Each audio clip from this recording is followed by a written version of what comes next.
പരിശുദ്ധമായ ദുൽഖഅദ മാസത്തിന്റെ അതിപ്രധാനപ്പെട്ട ദിനത്തിലൂടെയാണ് നമ്മൾ പോകുന്നത്. ഇനി വരുന്ന ദിവസങ്ങളിൽ എന്നല്ല, ഇപ്പോൾ തന്നെ നമ്മുടെ നാടുകളിൽ പല സ്ഥലത്തും നമ്മുടെ മഹല്ലുകളിലും നമ്മുടെ വീടുകളിലൊക്കെ ഉളഹിയത്ത് അറുക്കുന്ന ആളുകൾ തയ്യാറായി കഴിഞ്ഞു. അവർ ഷെയർ ചേരാനുള്ള പൈസ സ്വരൂപിക്കുകയാണ്. അതുപോലെ തന്നെ ഉളഹിയത്ത് മൃഗങ്ങളെ നോക്കിക്കൊണ്ടിരിക്കുന്നു, അതിന്റെ വില അന്വേഷിക്കുന്നു, അതുമായി ബന്ധപ്പെട്ട ചർച്ചകൾ നടക്കുകയാണ്.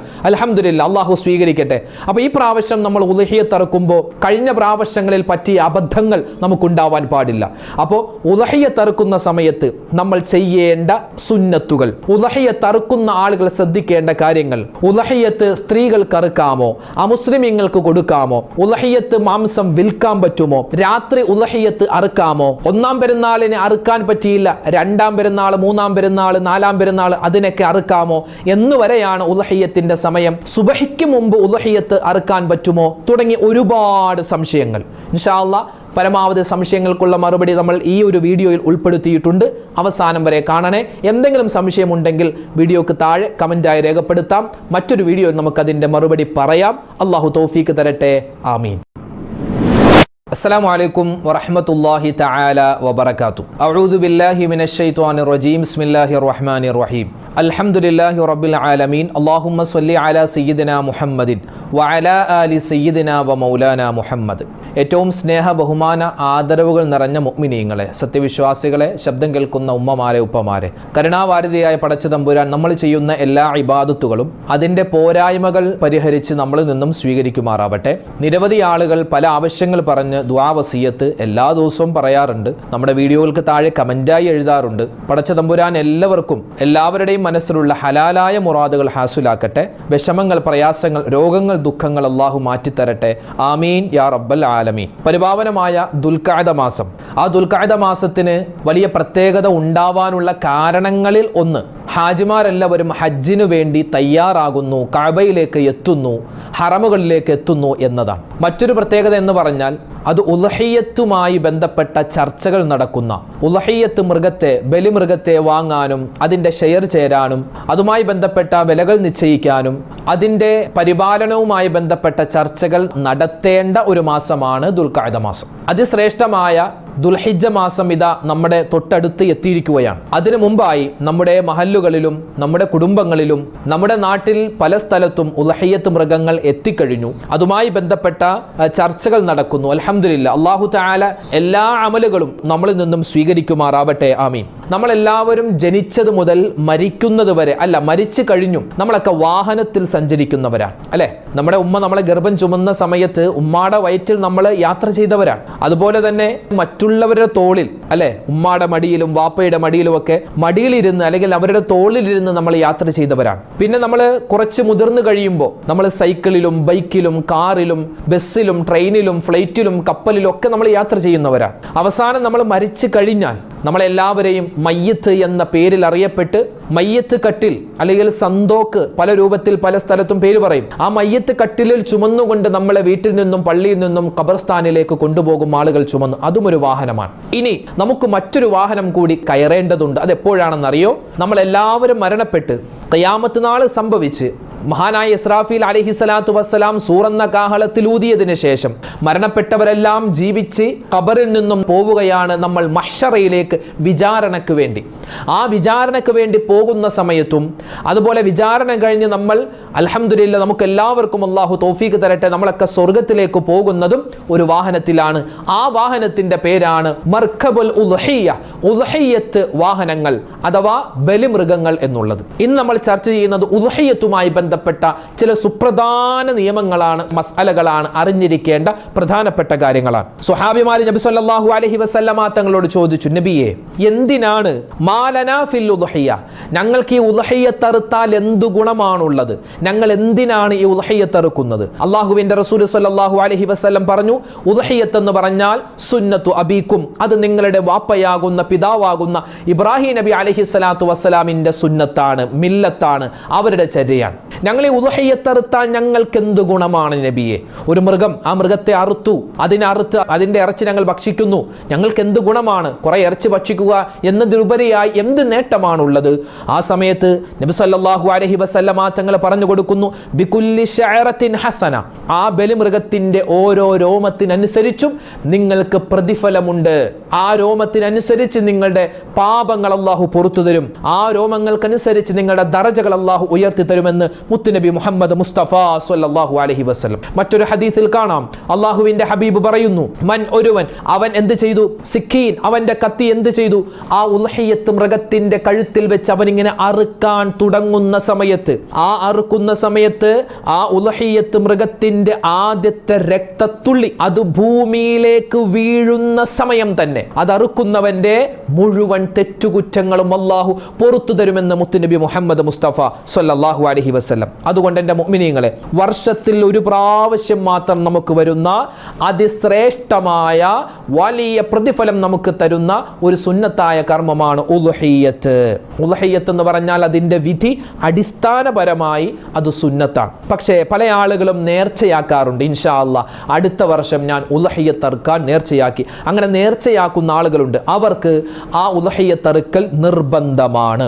ഇനി ആർക്കാണ് ഉളുഹിയ്യത്ത് അറുക്കൽ സുന്നത്താകുന്നത്? നമ്മൾ ഓരോ മസാലകൾ പഠിക്കുകയാ. ഉളുഹിയ്യത്ത് അറുക്കുന്നതിന്റെ വിധി നമ്മൾ പറഞ്ഞു. ഇനി ആർക്കാണ് സുന്നത്താകുന്നത്? പ്രായപൂർത്തിയും ബുദ്ധിയും പെരുന്നാളിന്റെ ദിവസം അവനിക്കും അവൻ ചെലവിന് കൊടുക്കൽ നിർബന്ധമായ അവന്റെ ആശ്രിതർക്കും ആവശ്യമായ വസ്ത്രം, ഭക്ഷണം, പാർപ്പിടം ഇതൊക്കെ കഴിച്ച് ഉളുഹിയ്യത്ത് അറുക്കാൻ അല്ലെങ്കിൽ ഉളുഹിയ്യത്ത് നിർവഹിക്കാൻ ആവശ്യമായ സമ്പത്ത് മിച്ചം വന്നാൽ എല്ലാ മുസ്ലിമീങ്ങൾക്കും സുന്നത്താണ് ഉളുഹിയ്യത്ത് അറുക്കൽ. പിന്നെയോ കഴിവുണ്ടായിട്ടും അവൻ ഉളുഹിയ്യത്ത് അറുക്കുന്നില്ല. ഒരു മനുഷ്യന് അവനിക്ക് ഈ പ്രാവശ്യം ഒരു 9,000 രൂപ അല്ലെങ്കിൽ 10,000 രൂപ കൊടുത്ത് ഷെയർ ചേർന്നു, ഉളുഹിയ്യത്ത് അറുക്കാൻ അവനിക്ക് കഴിയും, എന്നിട്ടും അവൻ ചെയ്യുന്നില്ല, അവൻ മനഃപൂർവ്വം മാറി നിൽക്കുകയാണെങ്കിൽ പരിശുദ്ധമായ പെരുന്നാൾ നമസ്കാരത്തിന് വേണ്ടി പള്ളിയിലേക്ക് വരണ്ടെന്നാണ്. അതാണ് നബി തങ്ങൾ പറഞ്ഞു, അത്രമാത്രം ഗൗരവമുള്ള ഒരു കാര്യമാണ് ഉളുഹിയ്യത്ത്. വർഷത്തിൽ ഒരു പ്രാവശ്യം നമുക്ക് നിർവഹിക്കാൻ പറ്റുന്ന അതിപ്രധാനപ്പെട്ട ഒരു സുന്നത്തായ കർമ്മമാണ് ഉളുഹിയ്യത്ത്. ഇനി ഉളുഹിയ്യത്ത് മൃഗങ്ങൾ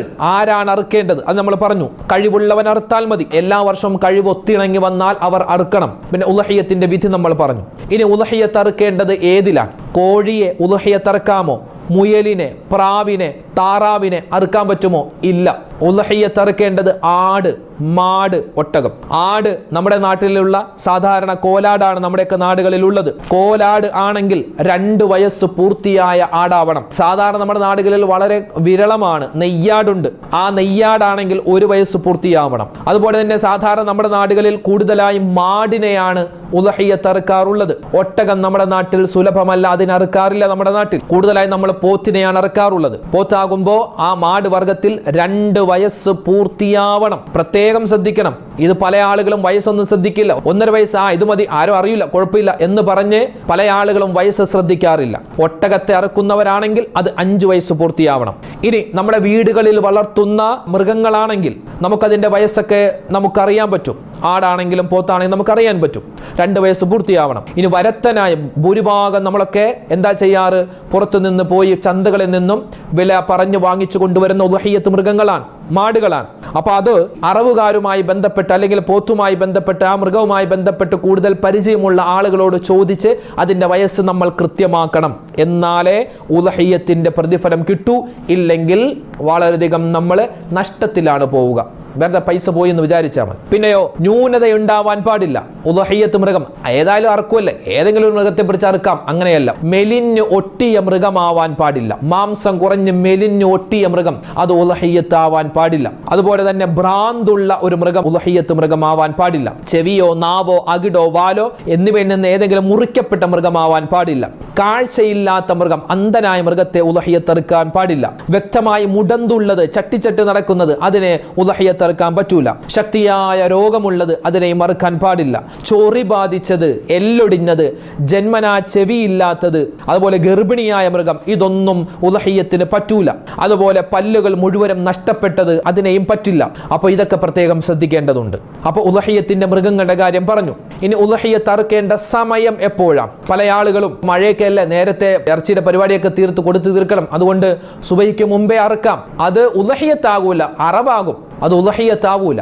ഉളഹിയത്ത് ആവണമെങ്കിൽ അതിന്റെ ടൈം പ്രത്യേകം ശ്രദ്ധിക്കണം. പല ആളുകളും ചോദിച്ചു, ഉസ്താദ് സുബഹിക്ക് മുമ്പ് അറുത്താൽ വൈകുന്നേരമാകുമ്പോൾ എല്ലാ പരിപാടിയും തീരും. പറ്റൂല. നമ്മുടെ സൗകര്യത്തിനല്ല അറുക്കേണ്ടത്. അള്ളാഹു ഒരു സമയം പറഞ്ഞിട്ടുണ്ട്. എന്താ സമയം? ബലിപെരുന്നാളിന്റെ ദിവസത്തിൽ സൂര്യൻ ഉദിക്കുന്നു പറയാൻ ഏകദേശം ഒരു 6:15 അല്ലെങ്കിൽ ഒരു 6:10 ആകും ഇപ്പോഴത്തെ സമയം അനുസരിച്ച്.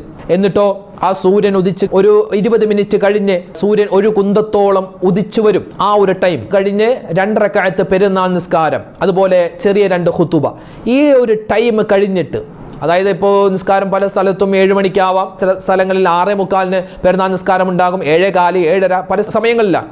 ഏകദേശം ഒരു 7 മണി തൊട്ട് നമുക്ക് എന്ത് ചെയ്യാം? ഉളഹിയത്ത് അറുക്കാൻ പറ്റും. അല്ലെങ്കിൽ ഒരു 6:45 ഏകദേശം ആ ഒരു ടൈം മുതൽ നമുക്ക് ഉളഹിയത്ത് അറുത്തു തുടങ്ങാൻ പറ്റും ഈ ഒരു കാലാവസ്ഥയിൽ. അപ്പോൾ ബലിപെരുന്നാളിന്റെ 1-ാമത്തെ ദിവസം ആ ഒരു ടൈം മുതൽ 2-ാം പെരുന്നാൾ, 3-ാം പെരുന്നാൾ, 4-ാം പെരുന്നാൾ, 4-ാം പെരുന്നാളിന്റെ മഗ്രിബ് സമയത്തിന് മുമ്പ് വരെ നമുക്ക് ടൈമുണ്ട്. ദുൽഹിജ്ജ 10, 11, 12, 13 ഈ ദിവസങ്ങളിലായിരിക്കണം ഉളഹിയത്ത് അറുക്കേണ്ടത്. ആദ്യത്തെ പെരുന്നാൾ തന്നെ അറുക്കണമെന്നില്ല. 2-ാം പെരുന്നാളിന് അറുക്കാം, 3-ാം പെരുന്നാളിന് അറുക്കാം, 4-ാം പെരുന്നാളിന് അറുക്കാം. 4-ാം പെരുന്നാളിന്റെ മഗ്രിബിന്റെ ആ ഒരു ടൈം വരെ നമുക്ക് ഉണ്ട്. അപ്പൊ ഇതാണ് സമയം. ഇനി ചില സംശയങ്ങളും അതിന്റെ ഉത്തരങ്ങളും. ഉളഹിയത്ത് അറുത്തവർക്ക്, ഷെയർ ചേർന്നവർക്ക്, ഉളഹിയത്ത് അറുത്ത ആളുകൾ അല്ലെങ്കിൽ ഷെയർ ചേർന്ന ആളുകൾ അവർക്കത് കഴിക്കാമോ? കഴിക്കാം. സുന്നത്തായ ഉളഹിയത്ത് ആണെങ്കിൽ കഴിക്കാം. ഇപ്പൊ നമ്മളൊക്കെ സുന്നത്തായ ഉളഹിയത്താണ് ഭൂരിഭാഗം മറുക്കുന്നത്. പൂർണ്ണമായിട്ടും അവരെടുക്കുകയല്ല, കുറച്ചെടുത്തിട്ട് ബാക്കി മുഴുവനും മറ്റ് സാധുക്കൾക്ക് കൊടുക്കലാണ് വേണ്ടത്. പിന്നെ ഈ ഷെയർ ചേരൽ, അതുമായി ബന്ധപ്പെട്ടൊന്ന് വിശദീകരിക്കാമോ ഉസ്താദെ? ഷെയർ ചേരുക എന്ന് പറഞ്ഞാൽ ആടിൽ ഷെയർ ചേരലില്ല. ആട് ഒരാൾക്ക് പറ്റൂ, ഒരാട് ഉളഹിയത്ത്, അതാണ് ആട്. മാട് ഇനത്തിൽ നമുക്ക് ഉളഹിയത്ത് പറ്റും, ഒട്ടകത്തിലും പറ്റും. ഷെയർ ചേരുക എന്ന് പറഞ്ഞാൽ 7 പേര് ചേർന്നിട്ട് ഒരു മൃഗത്തെ വാങ്ങുക. ഇപ്പോൾ 9,000 രൂപ വെച്ചോ 10,000 രൂപ വെച്ചോ എല്ലാവരും ഇട്ട് നമ്മൾ ആ പൈസ കൊണ്ട് ഒരു മാടിനെ, ഒരു പോത്തിനെ, ഒരു പശുവിനെ അല്ലെങ്കിൽ ഒരു കാളയെ വാങ്ങിച്ച് അറുക്കുക. അത് പറ്റും. അറുക്കുന്ന സമയത്ത് പല ആളുകളും ചോദിക്കുന്നു, ഉസ്താദെ ഇങ്ങനെ ഷെയർ ചേർന്ന് അറുക്കുമ്പോൾ ഒരുപാട് പേർക്കുള്ള സംശയമാണ്. നമ്മൾ പലപ്പോഴും അത് പറഞ്ഞതാണ്, എന്നാലും സംശയം മാറൂല. ഓരോ പെരുപെരുന്നാൾ വരുമ്പോഴും വീണ്ടും ആ സംശയം ഇങ്ങനെ പൊങ്ങി വരികയാണ്. എന്താ ഒരു സംശയം? അതായത് ഒരു പ്രാവശ്യം ഷെയർ ചേർന്നു, പിന്നെ 6 വർഷം കൂടി തുടർച്ചയായി ഷെയർ ചേർന്നാലേ നമുക്ക് ഒരു പോത്തിന്റെ ആ അറുത്ത കൂലി കിട്ടൂ, അങ്ങനെയുണ്ടോ? അങ്ങനെ ഒന്നുമില്ല. ആ പറഞ്ഞത് പൊട്ടത്തരമാണ്. ആരെങ്കിലും അങ്ങനെ പറയുന്നുണ്ടെങ്കിൽ അവരെ തിരുത്തി കൊടുക്കണം. ഒരാൾ ഈ വർഷം അയാൾക്ക് ഒരു 9,000 രൂപ 10,000 രൂപ ഷെയർ ചേരാനുണ്ട്, അയാൾ ഷെയർ ചേർന്നു, ആ അറവിൽ സംഗമിച്ചു എങ്കിൽ അയാൾക്ക് കിട്ടുന്ന പ്രതിഫലം ഒരു മുഴുവൻ പോത്തിനെ വാങ്ങി അയാൾ അറുത്ത് അയാൾ മറ്റുള്ളവർക്ക് കൊടുത്ത ഇറച്ചി വിതരണം ചെയ്ത പ്രതിഫലം അള്ളാഹു കൊടുക്കും. 7 വർഷം തുടർച്ചയായി അറുക്കണം, അങ്ങനെയൊന്നുമില്ല. ഒരു കിതാബിലുള്ള ആരും പറഞ്ഞിട്ടില്ല. അതൊക്കെ വെറുതെ ആരെങ്കിലും ഉണ്ടാക്കിയെടുക്കുന്നതാ. അപ്പോ ഇതാണ് നമ്മൾ അവിടെ ശ്രദ്ധിക്കേണ്ട മസാല. ഷെയർ ചേരുക 7 പേര്. ചില സ്ഥലങ്ങളിൽ 10 പേരുടെ കയ്യിൽ നിന്നും പൈസ വാങ്ങിയിട്ട് ഒരു പോത്തിനെ അങ്ങോട്ട് അറുക്കും. അങ്ങനെ പറ്റൂല. ചില പള്ളികളിൽ ഒരു 20 പോത്ത് വാങ്ങും, എന്നിട്ട് 7 പേർക്ക് വെച്ച് അത് വീതിച്ചു കൊടുക്കാറുണ്ട്. അങ്ങനെയാണ് ചെയ്യേണ്ടത്. എങ്ങനെ? 7 പേര് വിളിച്ചിട്ട് നിങ്ങളുടെ പോത്ത് 1-ാം നമ്പർ അവിടെ ഉണ്ട് കേട്ടോ, അടുത്ത 7 പേരുടെ പേര് വിളിച്ചിട്ട് നിങ്ങളുടെ 2-ാം നമ്പർ പോത്ത് അത് അവിടെയാണ്. അങ്ങനെ 7 പേർക്ക് ഓരോ പോത്തിന് വീതിച്ചു കൊടുക്കണം. അങ്ങനെയാണ് ചെയ്യേണ്ടത്. ഇനി നേർച്ചയാക്കിയ ഉളഹിയത്താണെങ്കിൽ കഴിക്കാമോ? നേർച്ചയാക്കിയ ഉളഹിയത്താണെങ്കിൽ അതിൽ നിന്നും കഴിക്കാൻ പാടില്ല. അത് ഫക്കീർ മിസ്കിന്മാർക്ക്, പാവപ്പെട്ടവർക്ക് കൊടുക്കലാണ് വേണ്ടത്. പിന്നെ അമുസ്ലിമീങ്ങൾക്ക് നൽകാൻ പറ്റുമോ എന്നാണ് ഭൂരിഭാഗം ആളുകൾക്കും സംശയം. ഇപ്പൊ നമ്മളൊക്കെ ജീവിക്കുന്നത് എല്ലാ മതക്കാരുമുള്ള, എല്ലാവരുമുള്ള, ഒന്നിച്ച് താമസിക്കുന്ന സ്ഥലങ്ങൾ, ചില കോളനികളും അതുപോലെ നമ്മുടെ ഗ്രാമം, നമ്മുടെ പഞ്ചായത്തൊക്കെ എല്ലാവരും ഉണ്ടാകും. അപ്പോൾ നമുക്ക് അറുക്കുമ്പോൾ അവർക്ക് കൊടുക്കാൻ പറ്റുമോ? ഞാൻ പറയട്ടെ. ഉദഹിയത്ത് എന്ന് പറഞ്ഞാൽ മഹാനായ ഇബ്നു ഹജർ ഹൈതമി തങ്ങൾ തുഹ്ഫയിൽ പറയുന്നുണ്ട്. എന്താ പറയുന്നത് മഹാനവറുകൾ? അമുസ്ലിമീങ്ങൾക്ക്, മുസ്ലിം അല്ലാത്ത ആളുകൾക്ക് ഉദഹിയത്ത് മൃഗം കൊടുക്കരുതെന്ന്, കൊടുക്കാൻ പാടില്ല. അതെന്താ? നമ്മുടെ ഒരു ഇബാദത്താണ്. അവരവരുടേതായ ആരാധന നിർവഹിക്കാറുണ്ട്. അവരുടേതായ ആരാധന നിർവഹിക്കുന്ന സമയത്ത് നമ്മുടെ ആചാരം അവർ എടുക്കാറില്ല. ഇപ്പോ ഉദാഹരണം പറഞ്ഞാൽ ശബരിമലക്ക് പോവാൻ മാലയിട്ടിരിക്കുന്ന ഒരു സ്വാമി, ആ സ്വാമി നമ്മുടെ വീട്ടിൽ തൊട്ടടുത്ത അയൽവാസിയായ നമ്മുടെ വീട്ടിൽ നമ്മുടെ മകളുടെ കല്യാണത്തിന് നമ്മുടെ വീട്ടിൽ വന്നിട്ട് ബിരിയാണി കഴിക്കൂല. അവൻ പറയും ഞാൻ മാലയിട്ടിരിക്കുകയാ. നമ്മളും അവനെ നിർബന്ധിക്കൂല. കാരണം എന്താ? അത് അവന്റെ ആചാരമാണ്, അവന്റെ അനുഷ്ഠാനമാണ്, അവൻ കഴിക്കാം, അത് അവന്റെ മതം പറയും. എന്നതുപോലെ നമ്മുടെ മതത്തിൽപ്പെട്ട ഒരു നിയമമാണ് എന്ത്? ഉളഹിയത്ത്. അത് നമുക്കാണുള്ളത്. ഉളഹിയത്ത് മാംസം അത് നമുക്കാണ്, അത് മുസ്ലിമീങ്ങൾക്കാണ് വിതരണം ചെയ്യേണ്ടത്. അതിനെ ആ ഒരു നിലക്ക് കണ്ടാൽ മതി. അല്ലാതെ വർഗീയമായിട്ട് കൊടുക്കാൻ പാടില്ല, ഇതെന്തിട്ട് നിയമം എന്നൊക്കെ പറഞ്ഞ് നമ്മൾ അവിടെ ഒരു വർഗീയത കാണിക്കണ്ട. ഇനി അവർക്ക് എന്തെങ്കിലും കൊടുക്കണം, കുറച്ച് ഇറച്ചി വാങ്ങിച്ചവർക്ക് കൊടുക്കാം, തീർന്നില്ല പ്രശ്നം. പിന്നെ ചില ഇമാമുമാര് പറയുന്നുണ്ട് എന്ത്, ആ ഭക്ഷണം ഉദ്ഹിയ്യത്തിന്റെ ഇറച്ചി മാംസം അത് വേവിച്ചു കഴിഞ്ഞാൽ പിന്നെ അതെന്താ ഒരു കറിയായി മാറി, പിന്നെ ഒരു ഭക്ഷണമായി മാറി. ചില ഇമാമിങ്ങളുടെ വീക്ഷണമാണ്, ഭക്ഷണമായി മാറി, അതുകൊണ്ട് ആ ഇറച്ചി വേവിച്ചു കഴിഞ്ഞാൽ കൊടുക്കാം എന്ന് ചില ഇമാമുമാരുടെ ചില ഇജ്തിഹാദ് ഉണ്ട്. എന്നാൽ ഭൂരിഭാഗം പണ്ഡിതന്മാരുടെയും അഭിപ്രായം അനുസരിച്ച് അത് കൊടുക്കാതിരിക്കലാണ് വേണ്ടത്. അടുത്ത സംശയം, ഉദ്ഹിയ്യത്തിന്റെ നിയ്യത്ത് എന്താണ് ഉസ്താദെ? നിയ്യത്ത് എങ്ങനെയാണ് വെക്കേണ്ടത്? നിയ്യത്ത് വെക്കേണ്ടത് ഒന്നുകിൽ നമ്മൾ ഈ മൃഗത്തെ വാങ്ങാൻ വേണ്ടി അല്ലെങ്കിൽ മൃഗത്തിന് ഷെയർ ചേരൂലേ, ആ പൈസ കൊടുക്കുന്ന സമയത്ത് നമ്മൾ നിയ്യത്ത് വെക്കുക. അല്ലെങ്കിൽ മൃഗത്തെ നിർണയിക്കുന്ന സമയത്ത് 1-ാം നമ്പർ പോത്ത് അത് ഇന്ന ആളുകളുടേതാണെന്ന് നിർണയിക്കൂലേ, ആ സമയത്ത് നമ്മൾ നിയ്യത്ത് വെക്കുക. അല്ലെങ്കിൽ അറുക്കുന്നതിന് മുമ്പെങ്കിലും നമ്മൾ നിയ്യത്ത് വെച്ചിരിക്കണം. അറുക്കുന്ന സമയത്താണെങ്കിൽ നമുക്ക് നിയ്യത്ത് വെക്കാം, അറുത്ത് കഴിഞ്ഞിട്ടല്ല നിയ്യത്ത് വെക്കണം. നിയ്യത്തിന്റെ കാര്യം പലപ്പോഴും പല ആളുകളും മറന്നുപോകും, അതുണ്ടാവാൻ പാടില്ല. എന്താ നിയ്യത്ത്? നവൈതു സുന്നത്തൽ ഉദ്ഹിയ്യ, എന്റെ സുന്നത്തായ ഉദ്ഹിയ്യത്തിനെ ഞാൻ നിർവഹിക്കുന്നു എന്നാണ്, അല്ലെങ്കിൽ എന്റെ സുന്നത്തായ ഉദ്ഹിയ്യത്തിനെ ഞാൻ അറുക്കുന്നു എന്നാണ്. നാവ് കൊണ്ട് പറയൽ സുന്നത്താണ്, മനസ്സിൽ കരുതാൻ നിർബന്ധമാണ്, നിയ്യത്ത് അതാണ്. പിന്നെ അവിടെ ചേർന്ന് വരുന്നുണ്ട് സംശയം, ഞങ്ങൾ ഷെയർ ചേർന്നു 7 പേര് ഉണ്ട്, അപ്പോ ഞങ്ങളിൽ ആരാണ് അറുക്കേണ്ടത്? ആ 7 പേരിൽ ഏറ്റവും കൂടുതൽ മതബോധമുള്ളവനാണ് അറുക്കേണ്ടത്, അതോടൊപ്പം ആരോഗ്യമുള്ളവനുമാവണം അറുക്കേണ്ടത്. ആ അറുക്കുന്ന സമയത്ത് ആ 7 പേർക്ക് വേണ്ടി ഒരാൾ അറുക്കുകയാണെങ്കിൽ ആ അറുക്കുന്ന ആള് മനസ്സിൽ കരുതണം, ഇതെന്റെ സുന്നത്തായ ഉദ്ഹിയ്യത്താണ്, അതോടൊപ്പം തന്നെ എന്റെ കൂടെ ഷെയർ ചേർന്നിട്ടുള്ള ബാക്കി 6 പേരുടെയും സുന്നത്തായ ഉദ്ഹിയ്യത്താണ് എന്ന് നിയ്യത്ത് വെച്ചിട്ട് വേണം അവൻ അറുക്കാൻ. അതോടൊപ്പം തന്നെ അവിടെ ആരെല്ലാം ഉണ്ടോ, ചിലപ്പോ ആ ഷെയർ ചേർന്ന 7 പേരും ഉണ്ടാകാം, ചിലപ്പോൾ 7 പേരുണ്ടാവില്ല, ഒരാൾ ഗൾഫിലായിരിക്കും, അല്ലെങ്കിൽ ചിലപ്പോൾ ഒരാൾ വീട്ടിലായിരിക്കും, വരാൻ പറ്റില്ല ആ സമയത്ത്. അപ്പോൾ എന്ത് ചെയ്യുക? നമ്മൾ നേരത്തെ തന്നെ നിയ്യത്ത് വെച്ചിരിക്കുക, അല്ലാഹുവേ എൻ്റെ സുന്നത്തായ ഉദ്ഹിയ്യത്തിന് അറുക്കാൻ ഞാനിതാ കരുതിയിരിക്കുന്നു എന്ന് നമ്മൾ നിയ്യത്ത് വെക്കുക. പിന്നെ അറുക്കുന്ന ആള് എൻ്റെ സുന്നത്തായ ഉദ്ഹിയ്യത്ത്, അതുപോലെ തന്നെ എൻ്റെ കൂടെയുള്ളവരുടെയും സുന്നത്തായ ഉദ്ഹിയ്യത്ത് എന്ന് ആ സമയത്ത് അയാൾ മൊത്തം എല്ലാവർക്കും വേണ്ടി മനസ്സിൽ നിയ്യത്ത് കരുതണം, അത് പ്രത്യേകം നമ്മൾ ശ്രദ്ധിക്കുക. പിന്നെ ഷെയർ ചേർന്ന ആളുകൾ ആ അറുക്കുന്ന സമയത്ത് എല്ലാവരും അവിടെ ഉണ്ടാവണോ? അത് നിർബന്ധമാണോ? നിർബന്ധമില്ല. ഷെയർ ചേർന്ന എല്ലാവരും അവിടെ ഉണ്ടാവൽ നിർബന്ധമില്ല. പിന്നെ ഉണ്ടാവൽ നല്ലതാണ്. ഇനി ഇല്ല, ചില ആൾ ഞാൻ പറഞ്ഞല്ലോ ഗൾഫിലൊക്കെ ആയിരിക്കും, എന്നാലും കുഴപ്പമില്ല, അവിടെ ഉണ്ടാവൽ നല്ലതാണ്, ഇല്ലെങ്കിലും കുഴപ്പമില്ല. പിന്നെ നിയ്യത്തിന്റെ കാര്യം നമ്മൾ മറന്നു പോവാൻ പാടില്ല. പിന്നെ അറുക്കുന്ന ആളുകൾ നഖം, മുടി എന്നിവ എന്ന് മുതലാണ് വെട്ടാൻ പാടില്ലാത്തത്? ദുൽഹിജ്ജ 1 മുതൽ ഈ എന്നാണോ അറുക്കുന്നത് ആ ഒരു സമയം വരെ അറുക്കുന്ന അല്ലെങ്കിൽ ഷെയർ ചേർന്ന ആളുകൾ അവരുടെ നഖം, മുടി, രോമമൊന്നും നീക്കം ചെയ്യാൻ പാടില്ല. അത് പ്രത്യേകം ശ്രദ്ധിക്കണം. കാരണം ഉദ്ഹിയ്യത്ത് മുഖേന നമുക്ക് കിട്ടേണ്ട ബറക്കത്തും പാപമോചനങ്ങളും എല്ലാം നമ്മുടെ ശരീരത്തിലെ മുഴുവൻ സ്ഥലങ്ങളിലേക്കും അത് കിട്ടാൻ വേണ്ടിയാണ് അങ്ങനെ ഒരു കാര്യം നമുക്ക് ദീൻ പഠിപ്പിച്ചു തന്നത്. ഉദ്ഹിയ്യത്തിന്റെ മാംസം വിൽക്കാൻ പറ്റുമോ? മറ്റൊരു സംശയം. ഒരിക്കലും വിൽക്കാൻ പാടില്ല. ഉദ്ഹിയ്യത്തിന്റെ മാംസവും അതിന്റെ തോല്, എല്ല്, കൊമ്പ്, പല്ല് ഒന്നും വിൽക്കാൻ പാടില്ല. അറവുകാർക്ക് അറുത്തതിന്റെ കൂലിയായിട്ടും നമ്മൾ തോല് കൊടുക്കാൻ പാടില്ല. 5000 രൂപയാണ് അറുക്കുന്നതിന്റെ കൂലിയായി പറഞ്ഞ 5000 രൂപ. നമ്മൾ എന്ത് ചെയ്തു? 4000 രൂപ കൊടുത്തു. എന്നിട്ട് പറഞ്ഞു 1000 രൂപക്ക് ഈ തോല് എല്ലൊക്കെ നിങ്ങൾ എടുത്തോ, 1000 രൂപക്ക് ഉണ്ട്. അങ്ങനെ പറയാൻ പാടില്ല. അത് അർഹരായ ആളുകൾക്ക് സ്വതക്കയായി കൊടുക്കലാണ് വേണ്ടത്. ഇപ്പോൾ എല്ലാവരും ചെയ്യുന്നത് ആ അറവുകാർക്ക് തന്നെ കൊടുക്കലാണ്, അവർ തന്നെ അത് എടുത്തോണ്ട് പോവലാണ്. അങ്ങനെയാണെങ്കിലും കുഴപ്പമില്ല, അല്ലാതെ അത് വിൽക്കാൻ പാടില്ല.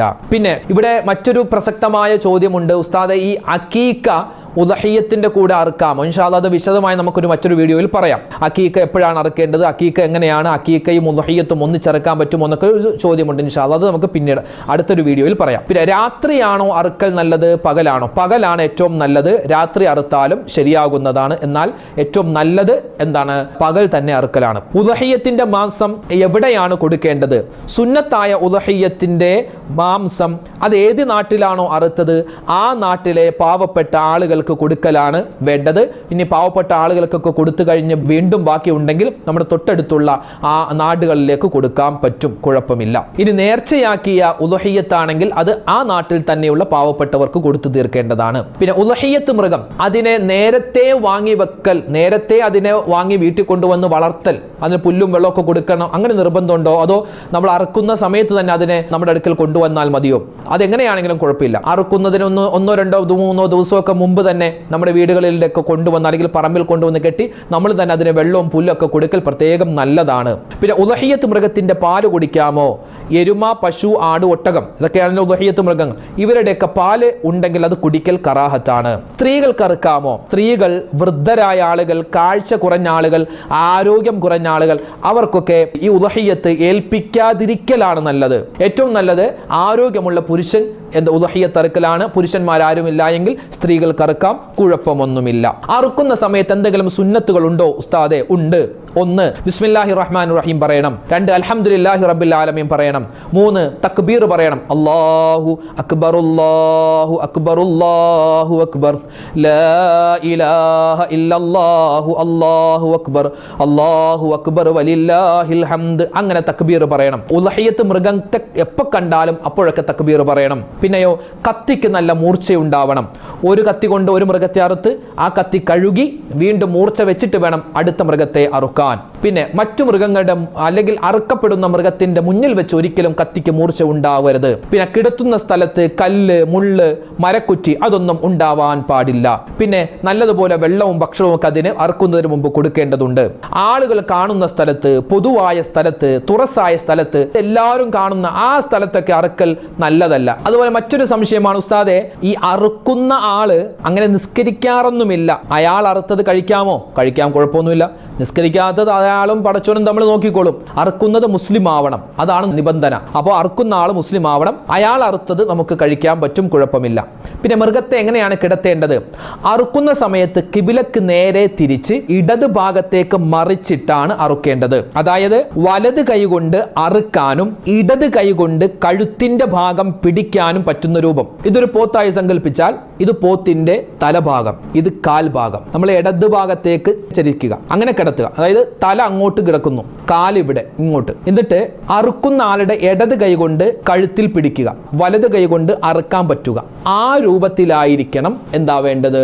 നമ്മൾ അറുക്കൽ ഏറ്റവും ശക്തിമത്തായ സുന്നത്തായ രൂപമാണ്. ഇനി ചിലപ്പോൾ മൃഗം അങ്ങോട്ടും ഇങ്ങോട്ടൊക്കെ ചാടുന്നു അല്ലെങ്കിൽ ഓടുന്നു. അപ്പൊ അങ്ങനെയാണെങ്കിൽ ഏതായാലും അറുക്കുന്ന ആൾ കിബിലയുടെ ഭാഗത്തേക്ക് ആവണം. എന്നിട്ട് നമ്മൾ അറുക്കുക. മരണപ്പെട്ട ആളുകൾക്ക് വേണ്ടി ഉദഹിയത്ത് അറുക്കാമോ? മറ്റൊരു സംശയം. മരണപ്പെട്ട ആളുകൾക്ക് വേണ്ടി ഉദഹിയത്ത് അറുക്കാം, അവർ വസിയത്ത് ചെയ്തിട്ടുണ്ടെങ്കിൽ മാത്രം. വാപ്പ മരിക്കുമ്പോൾ പറഞ്ഞു, മോനെ അടുത്ത വർഷം ഉദഹിയത്ത് അറുക്കുമ്പോൾ വാപ്പാക്ക് വേണ്ടി ഒരു ഷെയർ ചേർന്നേക്കടാ എന്ന് പറഞ്ഞിട്ടുണ്ടെങ്കിൽ വാപ്പാക്ക് വേണ്ടി അറുക്കാം. അപ്പൊ ഇൻഷാ അല്ലാഹ് ആളുകൾ സാധാരണയായി ചോദിക്കുന്ന സംശയങ്ങൾ, അതിൻ്റെ ഉത്തരം നമ്മൾ പറഞ്ഞിട്ടുണ്ട്. ഇനി എന്തെങ്കിലും സംശയങ്ങൾ ഉണ്ടെങ്കിൽ കമൻ്റായി രേഖപ്പെടുത്തിയാൽ ഇൻഷാ അല്ലാഹ് നമുക്ക് അടുത്ത അക്കീക്കയുമായി ബന്ധപ്പെട്ട് പറയുന്ന വീഡിയോയിൽ അതിൻ്റെ ഉത്തരം കഴിയുന്നത് പോലെ പറയാം. അല്ലാഹു തആല ഈ പറഞ്ഞ കാര്യങ്ങൾ കേട്ട് നല്ലതുപോലെ അമൽ ചെയ്യാൻ നമുക്ക് ഓരോരുത്തർക്കും തൗഫീക്ക് തന്ന് അനുഗ്രഹിക്കുമാറാവട്ടെ. അല്ലാഹു സുബ്ഹാനഹു വ തആല നമുക്കും നമ്മളോട് ബന്ധപ്പെട്ട എല്ലാവർക്കും, ലോക മുസ്ലിമീങ്ങൾക്കും എല്ലാവിധ ഖൈറും സമാധാനവും റാഹത്തും ഇസ്സത്തും നൽകി അനുഗ്രഹിക്കട്ടെ. ഈ വർഷം ഹജ്ജ് ചെയ്യുന്ന മുഴുവൻ ഹാജിമാർക്കും ഹജ്ജുമ്മമാർക്കും അല്ലാഹു തആല മഖ്ബൂലും മബ്റൂറുമായ ഹജ്ജും ഉംറയും സിയാറത്തും ചെയ്യാനുള്ള മഹാഭാഗ്യം കൊടുത്ത് അനുഗ്രഹിക്കട്ടെ. ആമീൻ യാ റബ്ബൽ ആലമീൻ. അസ്സലാമു അലൈക്കും വറഹ്മത്തുള്ളാഹി വബറകാതുഹു.